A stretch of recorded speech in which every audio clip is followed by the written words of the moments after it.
in my very short non-profit experience, like I have denied several big donors because I don't like their intentions, what they were trying to do. And and also like how they were evaluating and trying to measure my impact was not in sync with my values. They were all concerned about the numbers, they were all concerned about that they want the evidence, they want the proof. But how can I tell that there is a boy in my community who told a joke for the first time in his life, Right. and he was proud of himself. Like I was said, this is my biggest impact, and they said that it doesn't make sense. So Right. I said on their face that your monitoring and evaluation criteria doesn't make sense to me. So we are not built for each other. We have to say Yeah. goodbye.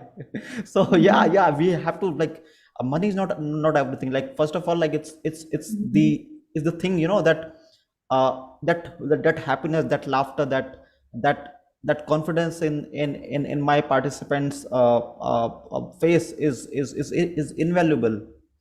And they are going to school, like they are getting that education. I'm very proud of like how of their journeys and all of these things. But if I sell my values, if I compromise with my values, I think it doesn't make sense. I could have just continued Right. with my job back in bank. Exactly. Yeah, exactly. Like, um, that's why we go through the process we do to have these episodes.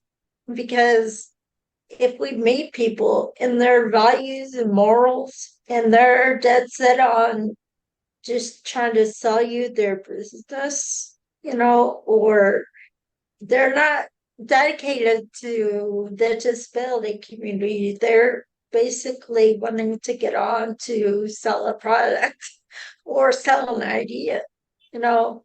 So it helps to have that. Or Um, use this interview to add to their resume. right, right, which is fine, if they are primarily trying to better, society, if they're trying to better the disability community, you know, um, it's fun. We encourage that, that's how people connect. That's how they're gonna know what you're about and stuff like that, and what you are working toward. How are they gonna know that if we don't let people do that? Yeah, yeah, surely, Crystal, because I was trying to understand this phenomena more, and I was talking to my parents, I was talking to other parents in my community, and then I did some reading and all of these things. Like it is like I come to know that we are living in a far better time, in terms of access to food and access to basic needs. But when it comes Yeah, to my parents' time, nothing was like, we were not secure. So they have the first instinct to like to be secure. They want to get a job because the job for them is like is the most important thing. And in order to get job, like you have to be like some kind of you have to be capable, you have to have do things on all of these things. And most of the times it's physical labor that requires, because at that time there was no IT boom in India, there was no multinational companies and all of these things. So I think it is engraved in their psyche that if my child is not physically able, if my child is not are right.